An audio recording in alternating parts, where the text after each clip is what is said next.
istirahat sebentar karena tadi Pak Yos memberitahu Ibu kalau istrinya ada melahirkan. Jadi kelas kalian untuk pagi hari ini Ibu yang isi ya. Iya Bu. Iya Ibu. Oke. Nah, jadi adik-adik semua sebelumnya Ibu periksa kehadiran dulu ya. Di sini siapa yang tidak hadir? Ada Clara, Ibu, Teresa, ada Resa, ada Yoda, ada Ibu. Eda sakit Ibu. Keterangannya apa atau tanpa keterangan? yang lain tanpa keterangan Ibu, sisa Enda saja yang sakit. Oh, kebanyakan perempuannya yang tidak hadir. Iya Ibu, kalau kami banyak perempuan Ibu. Oh. Ibu bisa izin ke mandi. Oh, boleh silakan. Jadi adik-adik semua karena banyak teman-teman yang tidak hadir, mungkin karena cuaca juga, mungkin mereka sakit atau apa, kita tidak tahu. Jadi adik-adik semua di sini tolong jaga kesehatannya. Semoga jangan sakit karena cuaca sekarang ini tidak mendukung, tidak baik ya. Iya Ibu. Sebelumnya adik-adik semua sudah mengenal Ibu atau belum? Belum Ibu, soalnya hanya lihat Ibu. Oke, jadi sebelumnya perkenalan dulu ya. Perkenalkan nama Ibu Maria Clara Peta. Adik-adik, teman-teman semua bisa panggil Ibu dengan Ibu Clara. Iya Ibu. Kalau untuk adik-adik semua kan banyaknya nanti sebentar seiring berjalannya proses diskusi kita hari ini, Ibu akan mengenal adik-adik sekalian. Iya Ibu. Jadi sebelum kita masuk ke tahap selanjutnya, alangkah baiknya kita berdoa terlebih dahulu ya. Iya Ibu, kita berdoa. Ya. Dan jadi mungkin salah satu dari adik-adik. Oke, baik. Adik siapa? Oleh Ibu. Oh, oke, adik Oleh. Silakan. Dan Ibu dan teman-teman, mari kita mengambil sikap yang pantas untuk menghadap Tuhan. Mari kita berdoa. Doa selesai. Baik, terima kasih adik Olive. Selamat pagi semua. Pagi, Ibu. Masih semangat? Masih. Terima kasih ya. Untuk menambah semangat, boleh kita sedikit terlebih dahulu? Boleh Ibu. Jadi di sini berapa orang ya? Tapi dia nggak ada. Oh iya. Jadi berapa apa kalian menerima dulu.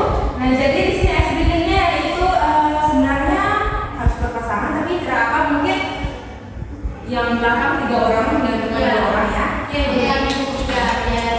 Saya Ina dan Olive Ibu. Oh oke. Siapa? Citra Ibu. Citra, Lina, Olive. Oke. Kalian satu kelompok. Terus adik siapa yang di depan kelompok? Saya Winona Ibu. Oke. Oh yang di sini ada Ilona. Terus yang ini? Sela Ibu. Oke, adik Sela. Jadi, oke, permainannya di sini. Adik-adik boleh meletakkan satu benda di atas meja, satu benda.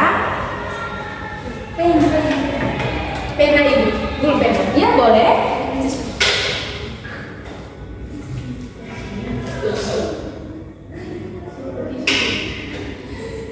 Ih, jangan bersihan. Iya ini. Ya betul. Siapa Citra? Jangan mau sampah sembarangan ya, adik. Iya Ibu, nanti saya melihat Ibu. Maaf ya. Gak apa-apa. Oke, jadi sudah barangnya sudah ada. Oke. Ya, jadi permainannya di sini adalah sikut, sakit, sikat. Kalau sikat ambil barangnya ya. Iya. Oh iya Ibu. Ngerti? Mengerti Ibu. Satunya begini. Ibu nanti kalau kamu yang menang dapat apa Ibu? Oh, nanti dapat kios. Nanti ikut ibu ke ruangan ibu ya sebentar. Iya. Oke, aman. Nanti ada hadiah kok. Iya Ibu. Jadi kita mulai ya. Iya Ibu.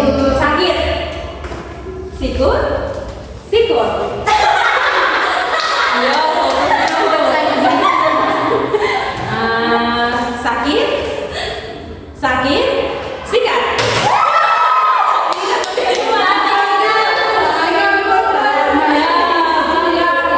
Siapa yang duluan di belakang? Saya Ibu. Olive Ibu. Oh, mau lagi atau Yang sekarang? di depan Winona Ibu. Satu kali lagi Ibu boleh. Satu kali lagi ya. Ini penentu pemenangnya ya. Iya Ibu. Sakit, sikut, sikut, sikut, sikat. Jadi mesti yang tadi Saya Ibu.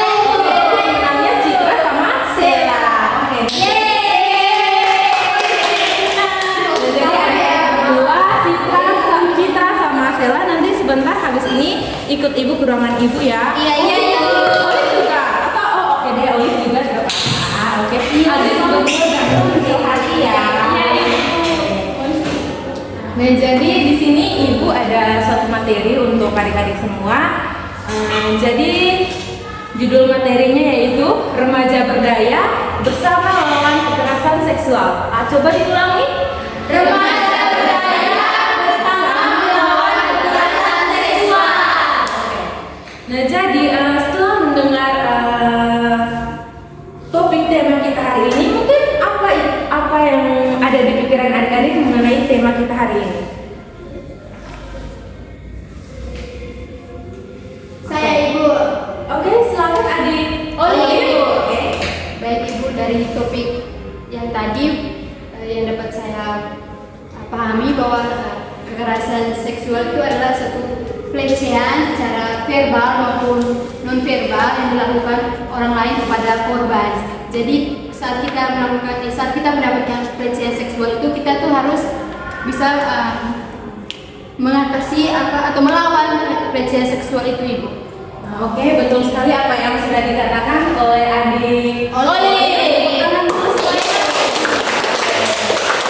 Nah, jadi apa itu kekerasan seksual? Jadi kekerasan seksual pada remaja dapat didefinisikan sebagai segala tindakan seksual yang dilakukan terhadap remaja tanpa persetujuan remaja tersebut, di sini secara paksa dengan adanya unsur pemaksaan, tekanan dan manipulasi. Yang berikut yaitu faktor remaja melakukan kekerasan seksual. Sebelumnya dari mohon maaf, kita sebenarnya ada PT, tetapi berhubung LCD kita ada rusak, jadi ibu tidak menayangkannya. Ibu akan mengirimkannya ke grup ya. Ya, Ibu. Oke, jadi sabar ya, ibu kirimkan dulu. Sudah ya? Sudah, Ibu. Nah, oke, yang kedua yaitu faktor remaja melakukan kekerasan seksual. Mungkin ada yang tahu di sini faktor pertamanya apa? Kurangnya Ya, bisa jadi Olive. kurang kasih sayang orang tua, Ibu. Ya, pintar, bisa jadi. Terus kalau gaya berpakaian, Gaya berpakaian bisa jadi salah satunya. Kalau Oke, saya Milona? Kalau saya Ibu, ini pengaruh media sosial Ibu, karena sekarang kan tren dengan media sosial, jadi mungkin dari media sosial juga bisa terjadinya kekerasan seksual. ya Ibu, benar yang Ilona bilang. Aku sering nonton hal-hal yang tidak baik, Ibu. Oh iya, dengan media sosial kan betul banyak sekali. Tidak pun tidak. Aduh, cuman.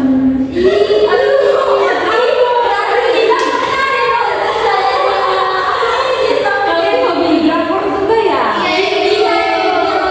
Spill judul dong.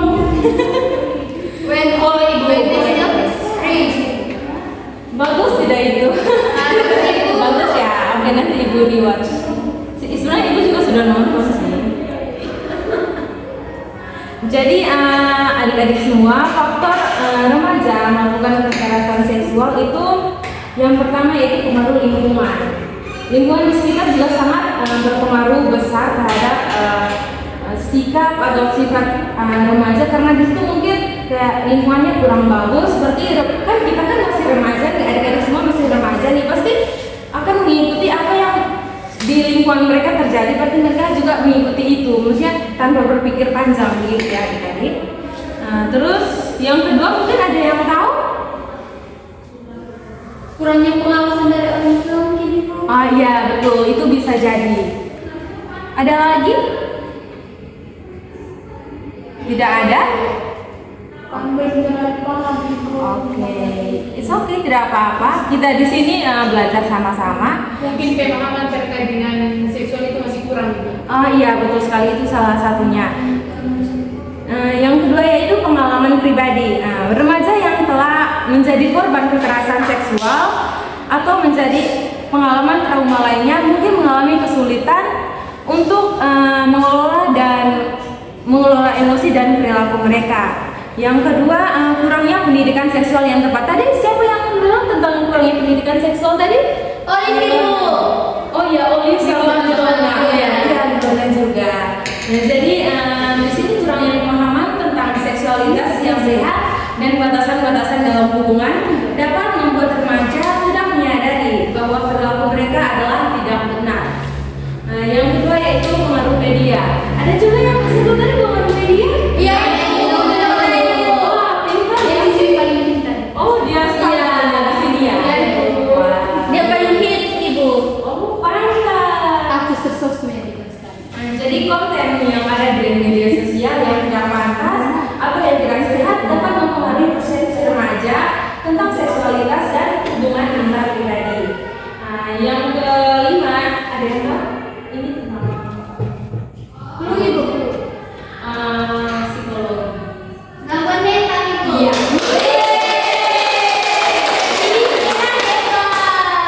Gangguan mental. Nah, beberapa gangguan mental seperti gangguan kepribadian atau gangguan impulsif dapat meningkatkan risiko remaja untuk melakukan kekerasan seksual. Yang berikut yang berapa? Anak. Bentar. Jadi di sini kalian fokus ya. Iya dong. Nah, jadi yang keenam di sini yaitu kurangnya pengawasan Dari orang tua. Di sini kurangnya pengawasan dari orang tua atau pengasuh serta kurangnya dukungan sosial yang kuat dapat meningkatkan risiko terlibat dalam perilaku apa tadi? Kekerasan. Betul. Yang berikut yaitu pengaruh kelompok sebaya. Nah, tekanan dari teman sebaya atau kelompok untuk menunjukkan kekuatan atau dominasi dapat mempengaruhi perilaku remaja dalam melakukan kekerasan seksual. Yang terakhir yaitu ketidaksetaraan gender. Nah, budaya yang membenarkan atau mengesahkan dominasi atau kontrol atas orang lain berdasarkan jenis kelamin dapat memperkuat perilaku kekerasan seksual. Di sini sudah paham semua tentang faktornya? Sudah, Ibu. Benar sekali. Yang ketiga kita masuk dalam bentuk-bentuk kekerasan seksual yang sering terjadi pada remaja di sekolah. Di sekolah ya. Mungkin ada yang tahu? Ayo, pasti tahu nih. Pegang-pegang badan Ya teman. menyentuh tubuh teman Yang ada secara refleks begitu Ibu kadang Iya, betul sekali. Siapa tadi? Citra. Olive Ibu. Ya, betul sekali. Mungkin ada yang lain? Dari ada di merkosa, Ibu. Iya betul, pemerkosaan. Nah, jadi betul sekali apa yang dikatakan oleh Adik. Wilona Ibu. Namanya kayak artis ya? Iya Ibu. Kayaknya masih keluarga deh Ibu. Iya, satu tahun gak kakak. Iya. Adanya Natasha ini. Oh, Beda kakak. jadi adik-adik semua back to topik. Pelecehan bentuk kekerasan seksual yang sering terjadi pada remaja di sekolah yaitu yang pertama pelecehan verbal. Nah, mengucapkan komentar yang bernada seksual atau seperti menggoda, mencemooh atau komentar vulgar terhadap fisik seseorang, lelucon atau hinaan seksual yang menyinggung korban kayak bilang itu besar ya kayak dada besar itu termasuk salah Oh satu. Ibu tunggu, berarti itu pelecehan seksual secara verbal Ibu ya. Iya. Betul sekali. Yang kedua yaitu pelecehan non verbal. Ada yang tahu? Pegang-pegang Tubuh sembarangan Ibu. Itu masuk dalam non-verbal. Non-verbal Ibu. Nah, jadi pelecehan non verbal ya misalnya itu mengirimkan pesan teks yang tidak senonoh atau kayak foto ya itu stiker yang tidak baik itu termasuk dalam pelecehan non verbal. Yang ketiga yaitu sentuhan fisik yang tidak diinginkan seperti yang tadi sudah dikatakan Citra sama Olive. Jadi sentuhan bagian tubuh tertentu tanpa izin misalnya menggenggam tangan, memeluk atau menyentuh area sensitif itu adalah salah satu bentuk dari Kekerasan. pada remaja di sekolah. Yang keempat yaitu paksaan seksual. Memaksa seseorang untuk melakukan tindakan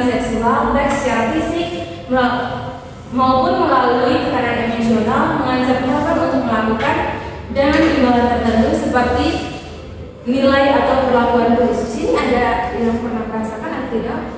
Puji Tuhan tidak pernah Ibu. Puji Tuhan ya, tidak. Ya Ibu. Yang kelima yaitu pemerkosaan seperti yang dikatakan tadi, Sela. Milona Ibu. Oh, Milona. Maaf ya Milona. Saya yang ketiga Ibu. Tadi yang pemerkosaan Milona yang bisa. Oh ya, minta maaf ya. Jadi yang kelima yaitu pemerkosaan, tindakan seksual yang dilakukan tanpa persetujuan korban. Ini adalah bentuk dari kekerasan seksual yang paling berat. Yang keenam adalah eksploitasi digital. Apa itu Ibu? Eksploitasi digital tuh misalnya kayak menyebarkan foto atau video pribadi korban tanpa izin begitu. Terus memanipulasi korban untuk mengirimkan konten intim melalui ancaman atau bujuk rayu begitu.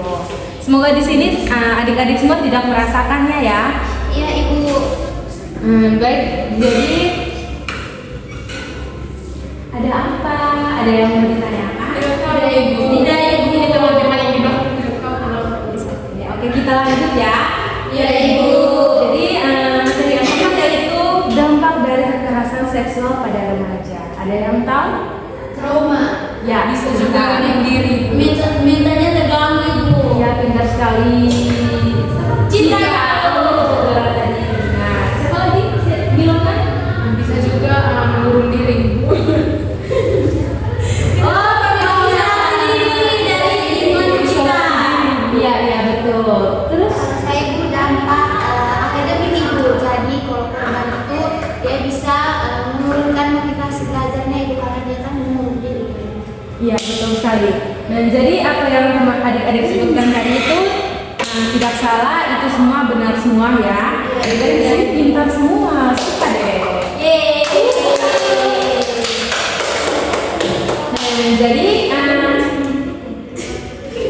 Nah, jadi di sini dampak yang pertama yaitu dampak emosional dan psikologis. Nah, remaja mungkin mengalami depresi, kecemasan, stres post trauma, gangguan makan dan gangguan tidur. Mereka juga mungkin mengalami penurunan harga diri atau rasa bersalah yang tidak pantas. Yang kedua yaitu dampak sosial. Nah, di sini remaja mungkin mengalami isolasi sosial seperti yang dikatakan tadi siapa? Ini memang bintang dia. Dia Iya, tahu Ibu. semua. Namanya saja seperti artis Ibu. Pintar. Artis ya. Jadi di sini dampak sosial.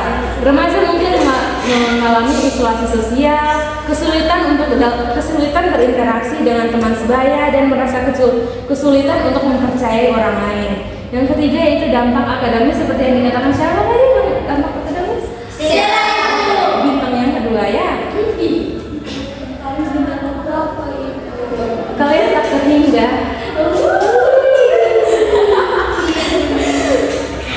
Jadi yang ketiga itu dampak akademis. Kekerasan seksual dapat mengganggu konsentrasi belajar dan motivasi pada remaja, yang dapat menyebabkan penurunan prestasi akademik, terus kehilangan motivasi untuk belajar. Mereka juga mungkin mengalami kesulitan memusatkan perhatian, kelelahan dan absensi yang tinggi dari sekolah. Mungkin mereka tidak malu untuk datang ke sekolah, itu salah satunya. Terus yang keempat yaitu dampak fisik. Ada yang tahu kenapa?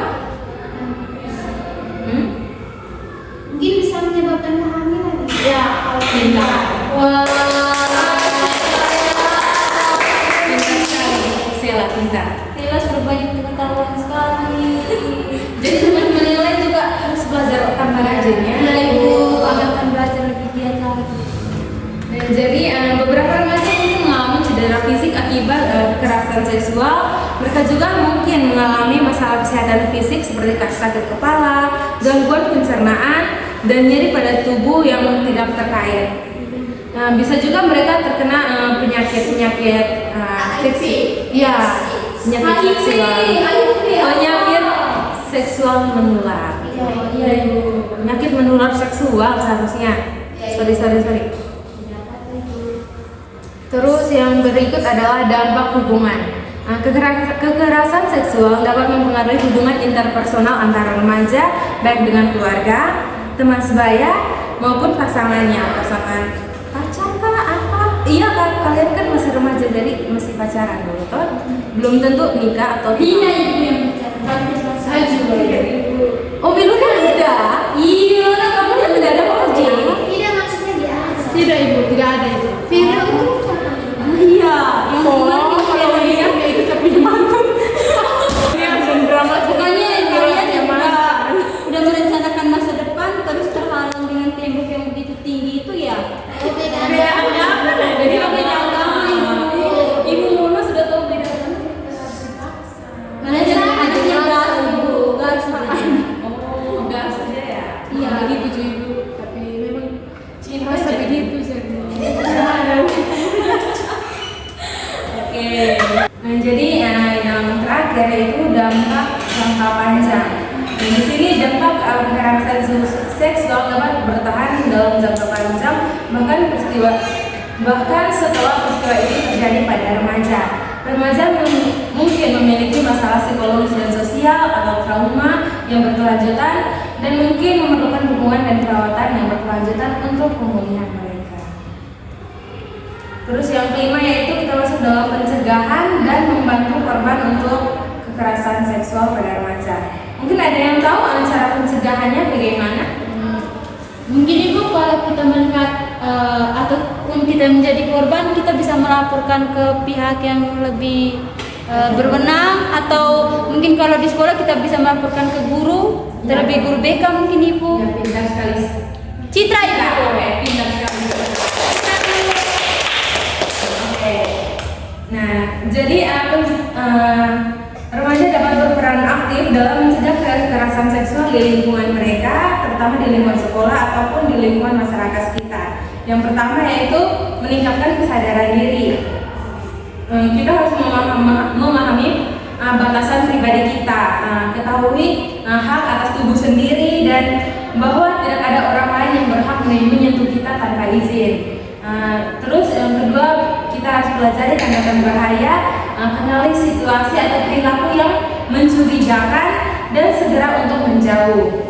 Yang berikutnya itu berkomunikasi dengan tegas. Apalagi kita perempuan, kita harus tegas ya. Iya ibu.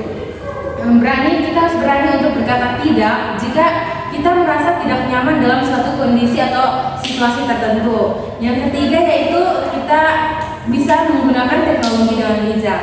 Kita harus menghindari berbagai informasi pribadi atau foto sensitif di media sosial. Yang keempat yaitu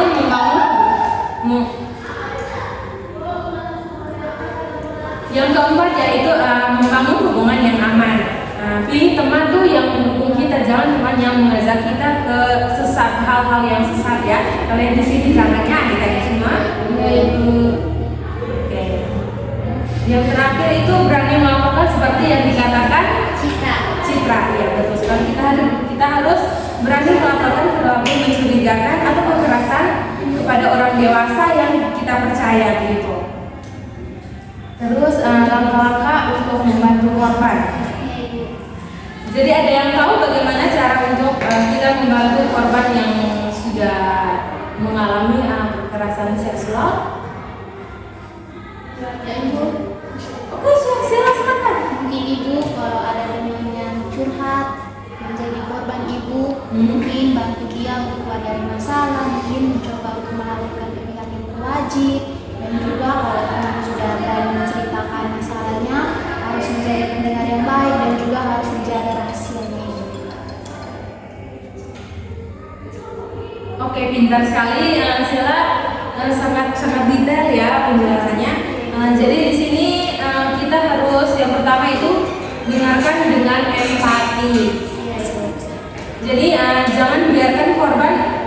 Jadi kita harus membiarkan korban menceritakan pengalaman mereka tanpa memotong pembicaraan mereka.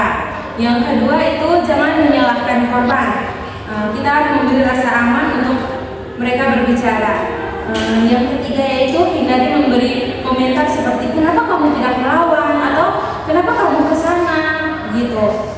Yang kedua yaitu jaga kerahasiaan. Kita sebagai teman kita harus menjaga kerahasiaan, jangan menyebarkan berita korban tanpa seizin mereka. Yang kedua yaitu yakinkan korban bahwa cerita mereka itu aman bersama kalian semua. Yang ketiga yaitu validasi perasaan korban. Nah, di sini katakan bahwa mereka itu valid seperti katakan bahwa perasaan mereka valid seperti takut, marah atau sedih. Beri dukungan dengan kata-kata seperti saya di sini buat kamu, jangan takut begitu. Nah, terus yang keempat, sarankan untuk membantu mencari bantuan. Kita sebagai teman atau sahabat begitu, kita harus mendorong korban untuk berbicara dengan orang yang dewasa yang dia percaya begitu, seperti orang tuanya begitu. Jika mereka orang tua, guru atau kepada konselor. Yang berikut yaitu tawaran untuk menemani mereka untuk melapor ke pihak yang berwenang atau pihak yang berwajib seperti polisi. Gitu. Nah, teman-teman sampai di sini ada yang mau ditanyakan atau bagaimana? Sudah pas, Ibu. Nah, jadi materi kita selesai di sini. Tapi di sini Ibu ada satu proyek tugas buat kalian. Tapi tenang ya, di sini tugasnya dalam satu kelompok. Jadi kalau boleh Ibu tahu di sini kalian satu kelas ini berapa orang? 10 orang. Nah, jadi kalian sudah lulus 22 ya. Oke, 22 sudah. Ibu juga berpikiran begitu, 22 orang. Itu kalian bisa pilih sendiri atau Ibu bagikan di sendiri? Oke, pilih sendiri ya. Oleh pertama ya mungkin dengan teman Iya, saya. teman saya. Ya, memang. Oleh pilih Agnes. Oh iya, oke. Iya. Oke, boleh. Jadi di sini tugas proyeknya itu kalian hanya membuat poster. Nah, posternya itu tentang tema kita tadi tentang apa? Kekerasan seksual pada Kekerasan remaja ya. seksual. Iya, pokoknya tentang itu. Jadi posternya itu akan jika sudah habis akan ditempelkan di mading ya. Oh iya Ibu. Jadi sampai di sini Ibu kasih tahu kenapa? Ibu apakah poster itu kita posting lagi di sosmed atau tidak? Menurut kalian bagaimana? Menurut saya sih posting lagi Posting saja lagi. Lebih banyak yang tahu. Iya Ibu, setuju. Sosial media. Oke, boleh. Bagus sekali masukan kalian. Jadi kalau begitu, ini kan per kelompok nih. Jadi satu orang yang posting atau dua orang sekali? Semua yang Misalnya teman saya berbeda ngikutnya begitu. Oh iya. Iya. Iya, Ibu, jadi saya harus posting. Jadi mungkin di sini siapa yang lebih banyak dapatnya mungkin dapat hadiah lagi.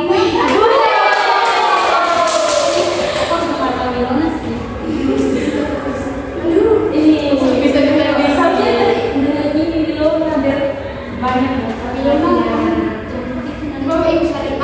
Ibu yang saat itu ngomongin Luna dapat juga atau cuma di rumah saja?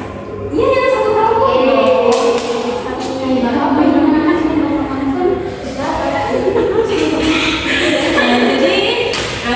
ini dikumpulkannya minggu depan ya. Iya Ibu. Jadi sebelumnya di sini Ibu ada lembar kerja peserta didik. Kalian boleh mengerjakannya sekarang ya. Gak usah dikumpulkan memang ya. Kalau mau foto-foto, Terima kasih Ibu. Ibu kasih kalian waktu 5 menit ya.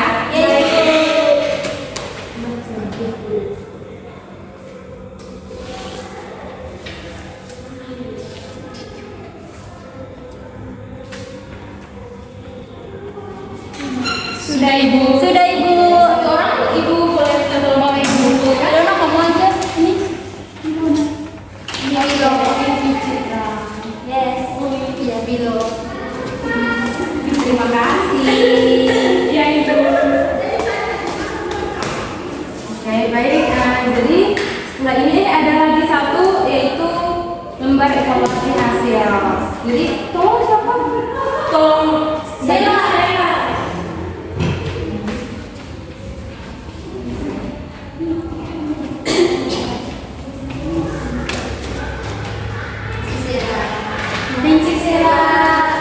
Udah. Thank you ya. Ini dicentang Ibu saja ini ya, Bu? dicentang ya? Iya, dicentang sesuai dengan apa yang kamu lihat. Oke. Kan sekarang.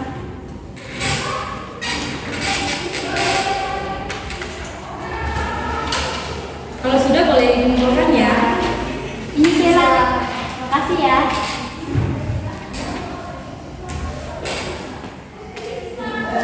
Terima kasih banyak Sarah. Nah baik, kayaknya kita sampai di sini dulu pertemuan kita. Jadi di sini setelah kita kalian mendengarkan materi yang sudah Ibu paparkan tadi, di sini mungkin ada yang bisa memberikan kesimpulan dan refleksi perasaan dari adik-adik semua. Ibu saya, Ibu. Oke, boleh silakan Citra.